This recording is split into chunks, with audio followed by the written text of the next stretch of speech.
Hi there! How are you guys doing? I hope you're having a wonderful day. We're here again, your English learning buddies, Sir DJ and Dan, to make sure you will learn and we will enjoy our English lessons together.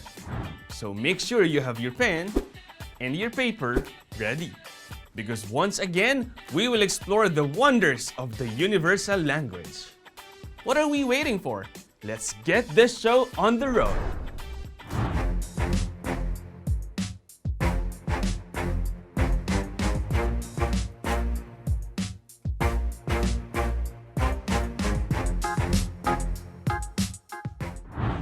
What do you think is a first impression?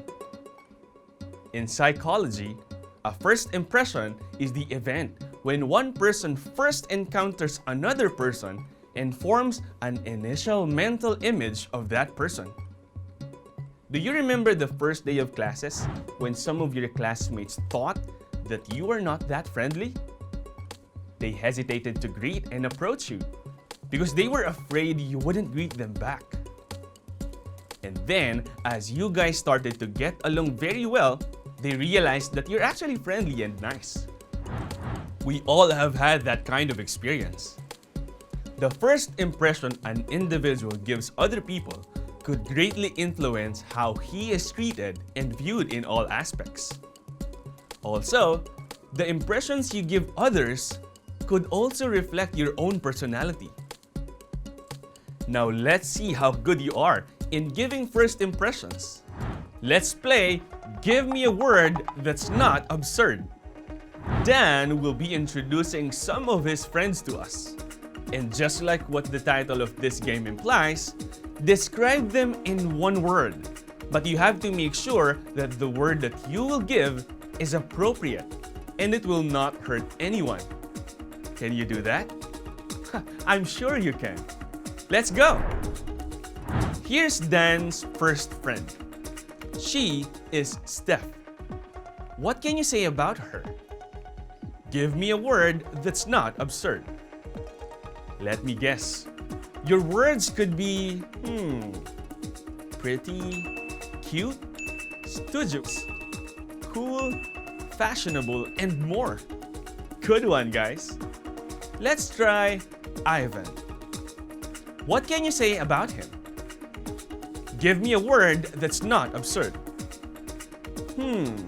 I guess you said artistic, sophisticated, smart, handsome, or serious. Wow, those are good answers.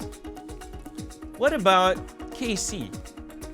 What can you say about her? Give me a word that's not absurd. You said outgoing, sporty, fit, energetic, or happy. Am I right?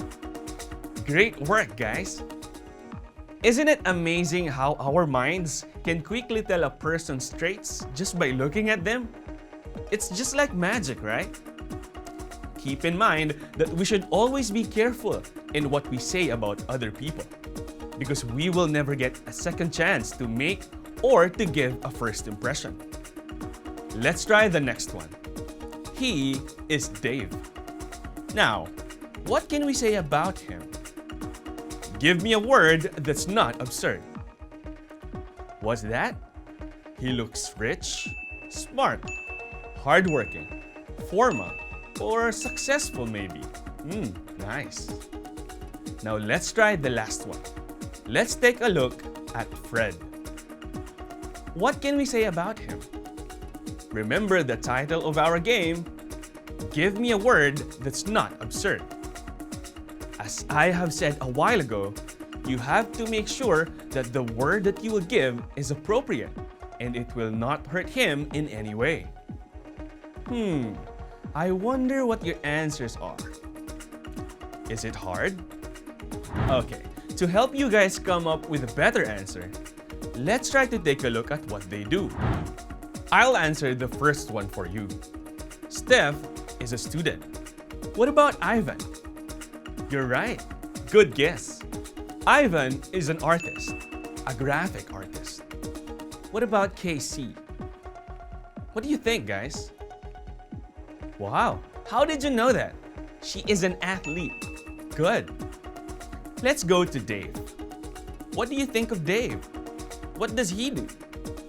Yes, he is a businessman. What about Fred? What do you think? Believe it or not, Fred is a theater actor. In this image, he is in character as a homeless guy. So if we are to go back to our game, give me a word that's not absurd. We can say that he is talented, dedicated, or maybe convincing. You did well in our game. See, we really have to be careful with the words we use to describe people because we may be judging them without realizing it. Now, I have a question. Which among them do you like the most? What made you decide to choose him or her? Looks, clothing, job, or skin color? What did this question make us realize about ourselves? That if we are to be honest, looks can really play a big part in our preference. Remember when we had a hard time coming up with a word for Fred? Is that fair? I don't think so. Anyway, do you know what an X-ray is? X-rays are a very energetic form of electromagnetic radiation that can be used to take images of the human body. It can be used to examine most areas of the body. They're mainly used to look at the bones and joints, although they are sometimes used to detect problems affecting soft tissue such as internal organs. Problems that may be detected using an X-ray include bone fractures and breaks. Why am I telling you this? Let's try to use an X-ray with our friends, and I'll let you figure out why. X-ray vision on. See that? We are all the same on the inside. Whether you are tall or short, rich or poor, black or white, we are the same on the inside. Try to avoid describing someone in a judgmental way. Without knowing the whole story, you might think that you understand him or her, but you don't. That's injustice. A wise man once said, "Injustice anywhere is a threat to justice everywhere." Who was that man? That man was Martin Luther King Jr. Interesting, huh? Before we dive deeper into his stand on a very sensitive topic, racism, let's have a recap of what we've discussed in the previous episodes. What is a conditional sentence? Correct. These are statements expressing the result of a particular condition, using an if or when clause and a result clause. How many conditionals are there again? That's spot on. We have 4. The zero conditional, the first conditional, the second conditional, and the third conditional. Now, how do you write a zero conditional or a factual conditional? Good one, guys. A zero conditional is written with present simple verbs in both the if and when clause and the result clause. What about the first conditional or the possible conditional? That's right. The first conditional uses present simple in the if or when clause, and the result clause uses the future tense, which is will plus the base form of the verb. What about the second conditional? How do we write it? Wow, great! We have to remember that in writing a second conditional, the verb in the if clause should be written in the past simple, while the result clause should be would plus the base form of the verb. And lastly, the third conditional. How do we construct a third conditional sentence? Exactly. In writing the third conditional, we use the past perfect tense in the if clause, and for the result clause, we use would have plus the past participle of a verb. Splendid! I am truly glad that you were able to get all that. I'm sure that you know your conditionals very well by now. Just like what we said the last time, Expressing arguments is helpful in presenting one's reasoning to change another person's point of view on a particular topic or issue. Conditionals may be helpful in persuading others to move or act and even change their thoughts. That's what Martin Luther King Jr. did. If we try to look back at what happened between 1525 and 1866, we will discover that 12.5 million people were kidnapped from Africa and sent to the Americas through the transatlantic slave trade, with only 10.7 million surviving the harrowing 2-month journey. In addition to enduring centuries of enslavement, exploitation, and inequality, African Americans have long been the targets of racially charged physical violence. Democracy means everybody can participate.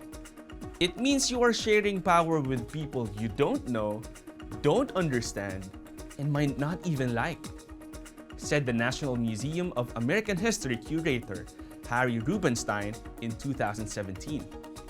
Racism is the belief that different races possess distinct characteristics, abilities, or qualities, especially so as to distinguish them as inferior or superior to one another. Dr. Martin Luther King Jr., an American Baptist minister, led the struggle against racial discrimination in the 1960s, inspiring supporters with the power of his words. He advocated the principle of nonviolent protest, affirming that opposition should be tackled with compassion rather than aggression. Born on the 15th of January 1929 in Atlanta, Georgia, he was assassinated on 4th of April 1968. He was awarded Nobel Peace Prize for his commitment to nonviolent struggle in 1964. Despite his efforts, sad to say, some people in the world still tend to judge others based on the color of their skin, race, class, gender preference, and even social status. How about here in the Philippines? Do we judge people based on these factors? Sadly, yes.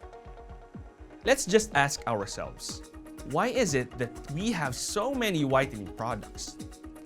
Why are there so many crimes against the LGBTQ+ community?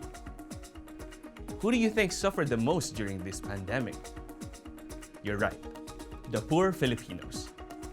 Let's face it, social injustice directly affects the oppressed. This quote by Martin Luther King Jr. clearly applies to this situation. Oppressed people cannot remain oppressed forever. The yearning for freedom eventually manifests itself.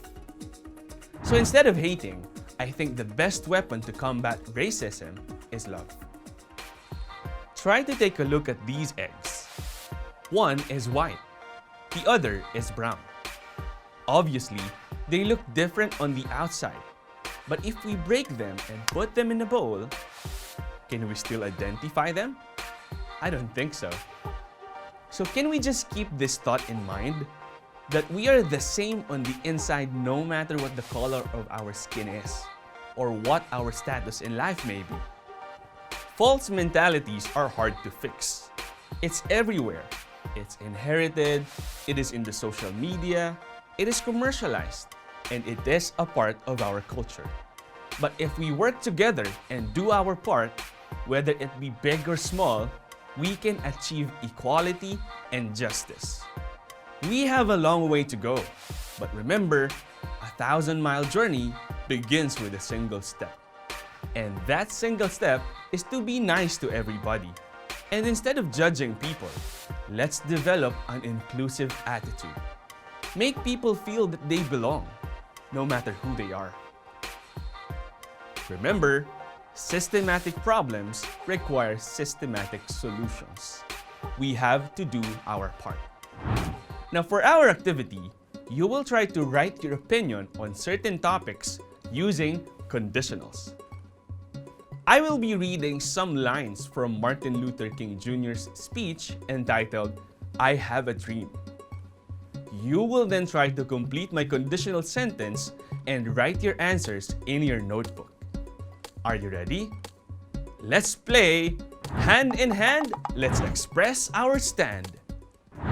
Here's the first one. Now is the time to make real the promises of democracy. Now is the time to rise from the dark and desolate valley of segregation to the sunlit path of racial justice.